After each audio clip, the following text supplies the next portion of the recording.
오늘 우리에게 주신 하나님 말씀은 사무엘상 16장 14절부터 23절까지의 말씀입니다. 오늘 우리에게 주신 하나님 말씀 사무엘상 16장 14절부터 23절까지의 말씀입니다.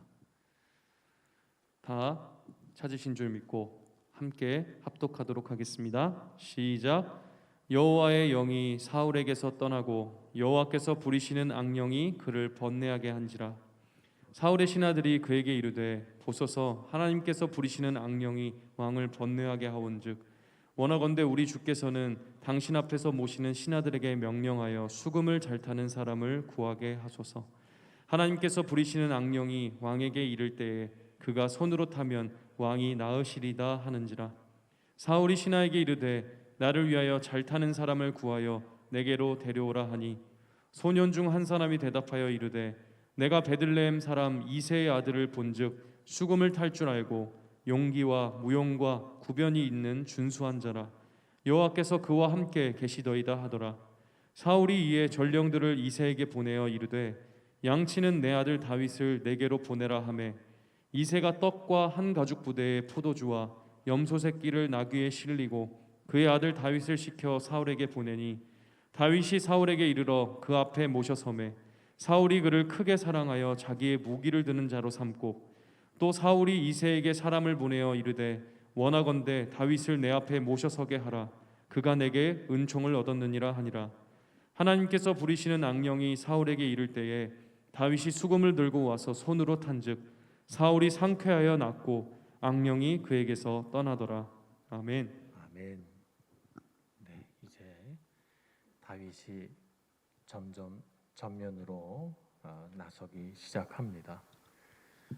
사울이라고 하는 왕은 점점 무대 뒤로 사라지고 다윗은 점점 무대 앞으로 나오는 것 같은 그런 느낌을 우리가 성경에서 느끼게 되죠. 우리가 지난주에 하나님께서 사무엘을 통해서 다윗에게 왕으로 기름 부으셨다 하는 이야기를 들었습니다. 사울도 하나님께 기름 부음을 받고 왕이 됐고 다윗도 기름 부음을 받고 왕이 됐어요. 그죠? 두 사람이 왕이 되는 과정이 비슷하기도 하고 다르기도 합니다. 어떤 점은 다르고 어떤 점은 같을까 한번 생각해 보면 좋을 것 같아요. 다른 점이라면 사울이 기름 부음 받을 때는요 딱 사무엘 한 사람밖에 없었어요. 길 가는 중에 사환을 그 종을 먼저 앞서 가라 이렇게 말하고 길에서 사울과 사무엘 단둘이 있었을 때에 준비해 가지고 간 그 뿔에 가득 찬 기름을 그 머리에 부어서 하나님이 너를 왕으로 삼으셨다 이렇게 선언을 하게 됐죠. 다윗은 근데 조금 달라요. 다윗은 기름 부음을 받는 그 자리에 그 마을의 장로들도 와서 앉아 있었고 아버지 이새도 있었고 또 공교롭게도 7명의 아들들이 다 왕으로 적임자가 아니라고 해서 다 불려온 끝에 7명의 형들도 그 주변에 다 앉아 있는 채 이 가장 나이 어린 다윗이 기름 부음을 받습니다. 그러니까 사울은 아무도 없었고 다윗은 참 많은 사람들이 있었다는 것을 본다면 좀 상황이 다릅니다. 사울은 기름 부음을 받고 나서 얼마 지나지 않아서 곧 왕이 됩니다. 그런데 다윗은 왕이 되지 못하죠. 오랜 기간 이미 왕 위에 올라 있는 사울 왕으로부터 시기와 질투, 핍박과 고난을 많이 받은 끝에 참 오랜 시간이 걸려서 왕이 됩니다. 그가 이렇게 골리앗과 싸울 때 한 17, 18 이렇게 됐을 텐데 그가 왕이 됐을 땐 30살이 훌쩍 넘어갔으니까 10여 년 동안 사울 왕에게 고통받았다 이렇게 볼 수가 있겠습니다. 그런데 우리 같은 점을 좀 주목해 보면 좋을 것 같아요. 왜냐하면 사울 왕에도 그렇고 다윗 왕에게도 그렇고 뭔가 같은 점이 있다면 하나님께서 이 같은 점을 통해서 뭔가 우리에게 전할 메시지가 있을 것 같아서 말이죠. 같은 점은 뭐냐면 왕으로 하나님께서 세우셨다라고 하는 선언이 지극히 사적인 공간에서 이루어진다는 것입니다. 뭐 왕의 신하들을 불러 모아놓고 아니면 백성들을 잔뜩 모아놓고 아니면 12지파의 수장들을 모아놓고 그렇게 당신은 왕입니다 이렇게 선포한 것이 아니라는 것이죠. 아주 사적인 공간에서 사울과 사무엘, 사무엘과 다윗, 그런데 그 주변에는 가족들 이렇게 있기 때문에 아주 사적인 영역에서 왕으로 선언됩니다. 왜 그럴까요? 하나님은 왜 이렇게 공적인 영역에서 당신은 왕입니다 라고 그렇게 선언하지 않고 사적인 영역에서 이렇게 왕이 되었다 이렇게 선언을 하게 하신 걸까요? 그 이유는 왕으로 세우신 이가 하나님이시라는 사실을 분명하게 나타내기 위함이에요. 많은 사람들 모아놓고 뭐 장군들 모아놓고 12지파의 우두머리들 모아놓고 그렇게 왕으로 선언하면 그 사람들이 왕으로 세운 것 같잖아요. 내가 왕된 건 12지파의 수장들이 모여서 합의하에 나를 왕으로 세웠다. 이렇게 된다면 왕으로 세운 건 누구예요? 사람이에요. 그래서 하나님은 지극히 사적인 영역에서 하나님과 왕으로 세워진 기름 부음을 받는 사람 단 둘만의 공간에서 너는 왕이다. 사람들이 너를 인정해 주든 주지 않든 나는 너를 왕으로 세웠다 라고 하는 하나님의 인정, 하나님의 택함, 하나님의 기름 부으심을 경험하라는 것입니다. 그래서 우리 삶 가운데 사적인 영역에서 하나님께 은혜 받는 것이 참 중요해요. 여러분들이 이렇게 생각하죠. 공적인 영역에서 여러 사람들이 보는 앞에서 박수갈채를 받고 사람들에게 환호성과 축하와 그런 뭐 존경이라든가 이런 것을 받으면 얼마나 좋을까 이런 걸 꿈꾸고, 또 여러분 가운데 많은 분들이 음악을 전공하기 때문에 화려한 무대 위에서 박수갈채를 받는 것을 꿈꾸며 사시겠지만, 그러나 여러분 경험해 보셨는지 모르지만 무대에서 뒤돌아서 그 무대를 빠져나올 때 우리 마음에 스며드는 그 허탈과 쓸쓸함은 좀 뭐라고 표현할 수가 없는 것이죠. 근데 하나님께서 주시는 것은 그런 허탈감과 쓸쓸함이 아닙니다. 하나님은 우리 내면을 꽉 채워서 정말 혼자 있을 때도 여러 사람과 있을 때도 조금도 다르지 않은 그런 충만함을 우리에게 주세요. 그것이 무엇입니까? 하나님 아버지로부터의 인정, 그분의 선하신 택함, 그분이 나와 함께 하신다는 믿음의 확신, 이것은 정말 우리 인생에 보배롭고 가치로운 것입니다. 정말 무엇과도 바꿀 수 없는 가장 귀한 것이죠. 근데 이 세상 사람들은 이것이 얼마나 귀한지 잘 몰라요. 그래서 하나님께 부르심 받았다는 것이, 하나님께 인정받는다는 것이 뭐 그렇게 대단하냐, 그래봤자 사람들에게 인정도 못 받는데 이렇게 생각하잖아요. 그래서 열심히 사람들에게 인정받으려고 하지만 사람의 인정은 참 쉽게 변하고, 박수갈채 뒤에 우리는 또 사람들이 보내는 그 날카로운 비판도 함께 직면하게 되기 때문에 우리는 사람에게 받는 인정은 우리의 마음을 이렇게 충만하게 하질 못해요. 여러분 이 사실을 꼭 명심하시고 하나님께 인정받으시는 여러분들 되시기를 바랍니다. 하나님과의 사적인 공간에서 여러분 마음이 채워지고, 하나님과의 사적인 영역에서 여러분 마음속에 하나님이 날 세우셨어, 하나님이 나를 자녀로 삼으셨어 라고 하는 자긍심과 기쁨과 충만함이 여러분에게 있으시기를 바랍니다. 두 방이 다른 점은, 사울은 그 사적인 영역에서 벌어진 하나님과 자신과의 관계를 그다지 소중하게 여기지 않았고, 다윗은 그것을 참 소중하게 여겼다는 것이죠. 이 두 사람의 하나님을 향한 태도가 이 두 사람의 인생을 다르게 만드는 것이다 하는 것을 아시면 좋겠습니다. 또 같은 점이 있는데요. 같은 점은 그들이 하나님께 기름 부음을 받을 때 하나님의 영도 임했다는 것입니다. 하나님의 영이 임해서 사울도 하나님의 영으로 감동이 됩니다. 다윗도 사무엘이 기름을 부었을 때 여호와의 영이 임하여서 그것이 그의 마음을 감동시킵니다. 성령의 감동이 있었다는 것이죠. 여러분 어떻게 생각하십니까? 하나님의 영으로 감동되는 것이 중요합니까, 여러분? 정말 우리 인생에서 중요하다고 생각하십니까? 너무 당연한 질문을 여러분들께 드리니까 여러분 당연히 그렇다 이렇게 생각하실 거예요. 그러나 머리로 중요하다라고 생각하는 것과 정말 중요하다라고 가슴으로 받아들이는 것과는 조금 다르기 때문에 여러분들이 제가 드리는 이 질문에 대해서 진지하게 여러분 자신에게 질문해 볼 필요는 있는 것 같습니다. 성경은 하나님의 영으로 감동되는 것이 중요하다라고 하는 이 중요한가 아닌가라고 하는 질문에 대해서 그렇다, CO노를 분명하게 하지는 않습니다. 그냥 하나님의 영으로 감동되어 살아가는 사람과 하나님의 영으로 감동되지 못하고 오히려 다른 영이 들어와서 살아가는 사람을 대조시켜 보여줄 뿐이에요. 그럼으로써 우리가 하나님의 영에 감동되어 사는 것이 얼마나 중요한가를 그냥 시각적으로 그냥 한 사람의 인생을 통해서 우리에게 보여줍니다. 그렇기 때문에 여러분 성경이 하는 이 성경의 언어를 여러분 마음으로 잘 받아들여서 우리가 어떻게 살아야 우리 인생이 복되고 능력이 있는가 하는 것을 알아야 되겠습니다. 하나님의 영으로 감동되었다라고 하는 구절이 다윗에게 하나님의 영이 임하였다는 구절이 끝나자마자 14절 여호와의 영이 사울에게서 떠나고라고 되어 있습니다.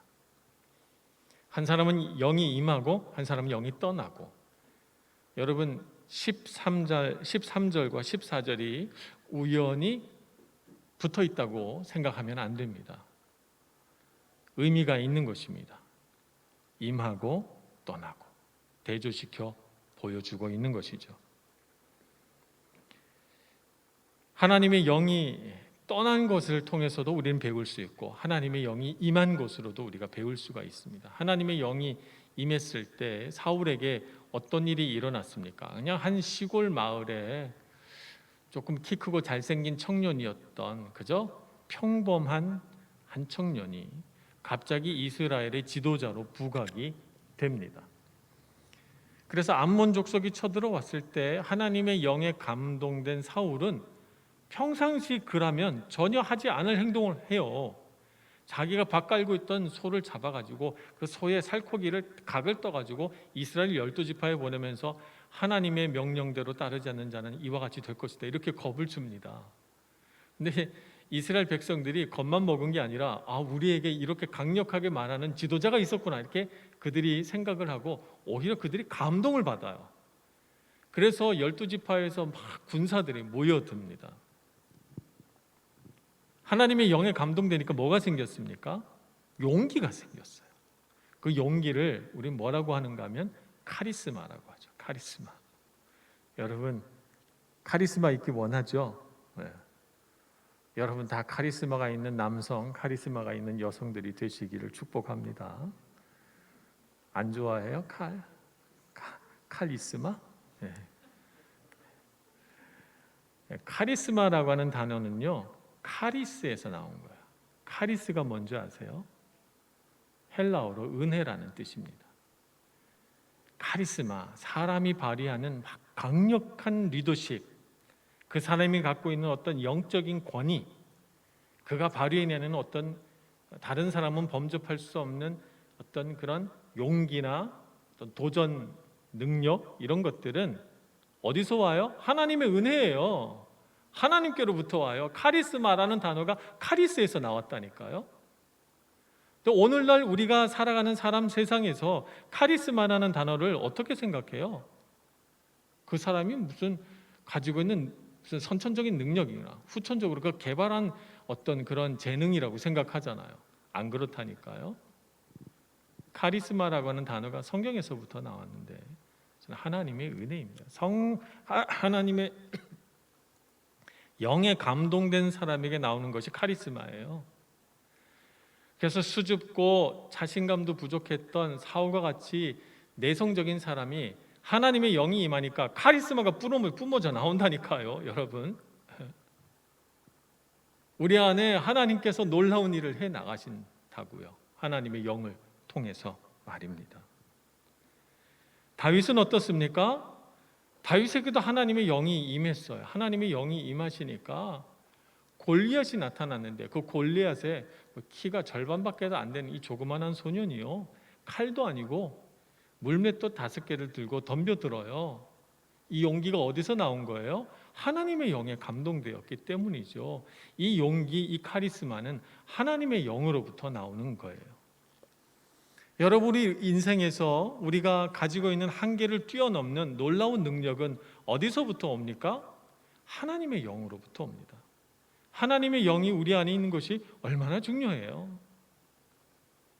근데 한 사람은 하나님의 영을 귀하게 여기고 그것을 평생 마음에 간직하고 살고, 다른 한 사람은 하나님의 영을 귀하게 여기지 않고 그냥 하나님의 영을 떠나가게 합니다. 그래서 그는 어떻게 됩니까? 14절, 여호와께서 부리시는 악령이 그를 번뇌하게 한지라. 그가 왕위에 있었지만 그는 행복하지 않아요. 그는 먹고 싶은 거 마음껏 먹을 수 있고, 명령만 하면 부하들이 다 시중 들고, 백성들 앞에 나서기만 하면 왕이시여 장수하소서 만세무강하소서 백성들이 친송하지만 그의 마음은 기쁘지도 않고 평안하지도 않고 날마다 근심과 번뇌 속에 빠져드는 거죠. 왜 그렇습니까? 하나님의 영이 없으니까. 하나님의 영이 없으니 자기 힘으로 감당해야 되잖아요, 왕의 자리를. 그러니 얼마나 걱정되겠어, 이 소심하고 내성적인 사울이 말입니다. 그래서 그가 어떻게 하게 돼요? 공포 정치를 하게 되죠. 사람들을 의심하게 돼요. 저 사람도 내 왕위를 탐내는 거 아닐까? 저 사람은 잠재적으로 내 왕위에 위협이 되는 사람이 아닐까? 저 사람 눈빛이 이상한데 나 반대하는 사람인 것 같은데. 그러니까 어떻게 해요? 다 죽여버려요. 공포 정치를 시작하게 됩니다. 그런 의심과 그런 두려움을 누가 심습니까? 악한 사단이 심죠. 악한 사단의 그 거짓말과 의심을 이겨내려면 하나님의 영이 필요한데, 하나님의 영이 와서 내 마음에 평안을 주고 기쁨을 줘야 되는데 하나님의 영이 떠나고 없잖아요, 여러분. 그래서 인생이 힘들게 되는 거예요. 여러분, 하나님의 영을 소중하게 생각하시는 여러분들 되시기를 바랍니다. 예수님께서 공생애를 시작하실 때 갈릴리 요단강변에서 세례를 받으시잖아요. 세례를 받으시고 물에서 올라오실 때 하나님의 영이 비둘기같이 예수님의 머리에 내리고 하늘로부터 소리가 있어서 이는 내 사랑하는 아들이요 내 기뻐하는 자라, 이렇게 말씀하시죠. 성령에 감동된 예수님께서 그때서야 비로소 공생애를 시작합니다. 예수님에게도 하나님의 영은 참 중요했어요. 초대교회 시절에 이방인에게 처음 세례를 베풀었을 때 하나님께서 이 일을 허락하셨는지 안 하셨는지 어떻게 알게 돼요? 베드로가 이 이방인에게 처음 세례를 줄 때, 세례를 주니까 성령이 임하시는 거예요. 그래서 그 사람이 방언으로 기도하고 그 사람이 막 하나님의 영으로 감동되고 충만하게 되는 것을 보면서 하나님께서 이방인을 향해서도 복음을 주셨다, 이렇게 생각하죠, 베드로가. 그래서 그것이 증거가 되어 이방인을 향한 복음 전도의 문이 열리기 시작합니다. 오늘 우리도 다양한 방식으로 하나님의 영이 우리 삶 가운데 오게 됩니다. 세례를 받을 때 하나님의 영이 임하시기도 하고, 기도하는 가운데 하나님의 영이 임하시기도 하고, 예배하다가 하나님의 영이 임하시기도 하고, 성경 말씀 보다가 하나님의 영이 임하시기도 합니다. 하나님의 영이 임하면 어떻게 됩니까? 우리 마음속에 감동이 있죠. 우리 마음이 떨리고, 우리 눈에서 눈물이 나고, 마음에서 뭔가 부르르 떨리고, 우리 사지에서 뭔가 소름이 쫙 끼치면서 하나님께서 나와 함께 하시는구나, 귀로는 들리지 않는데 마음으로 들리는 어떤 목소리가 들리기 시작합니다. 여러분, 그런 경험이 여러분 삶 가운데 단 한 번이라도 있었거든 그 사건을 귀히 여기시기를 바랍니다. 소중하게 간직하고 그 하나님의 영이 여러분의 삶에서 떠나지 않게 하시기를 바랍니다. 간직해서 평생 주님과 동행하셔야 됩니다. 오늘 성경은 하나님의 영이 임한 다윗을 하나님의 영이 떠난 사울에게로 보냅니다.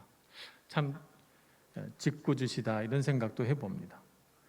영이 떠난 사람에게 하나님의 영이 임한 사람을 보내다니 왜 이 두 사람을 만나게 하셨을까? 성경을 보면 다윗을 세 가지 인물로 소개하거든요.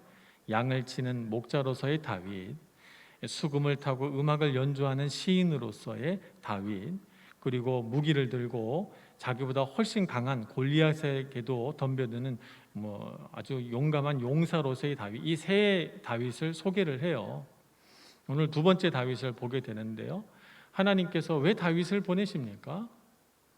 하나님의 마음은 이런 것 같아요. 사울아, 너는 왜 하나님의 영, 나의 영을 그토록 소중하게 생각하지 못했니? 내가 이제 하나님의 영이 임한 너의 옛날 모습 같은 그런 소년 하나를 너에게 보내주마. 너가 지금이라도 회개한다면 내가 너에게 하나님의 영을 부어주마. 이런 뜻 아니었을까 싶습니다. 다윗에게는 어떤 의미였을까요? 다윗아, 하나님의 영이 임하여 너의 무공과 너의 출중한 지혜가 다른 어떤 사람보다도 더 크게 느껴지느냐? 이것이 다 너에게 임한 하나님의 영 때문이란다. 그러니 교만하지 말거라. 내 능력을 자랑하지 말거라. 너에게 임한 모든 은혜는 다 내 것이다.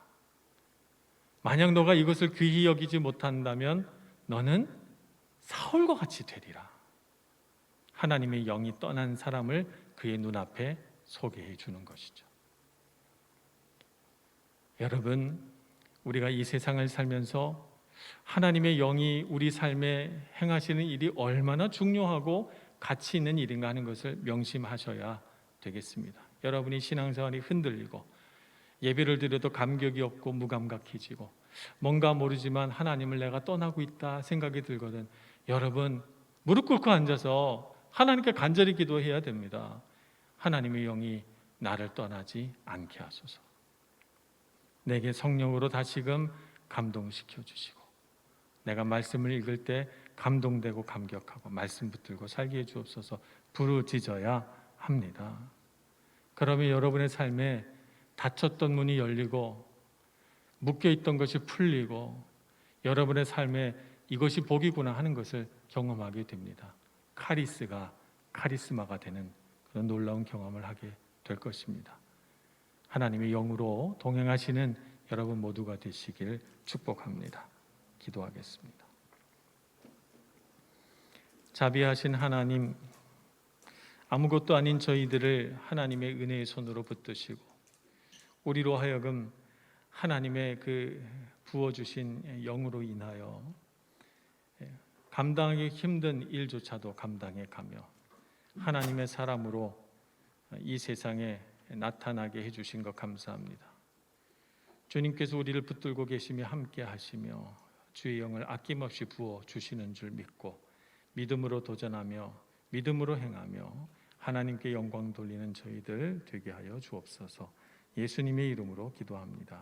아멘.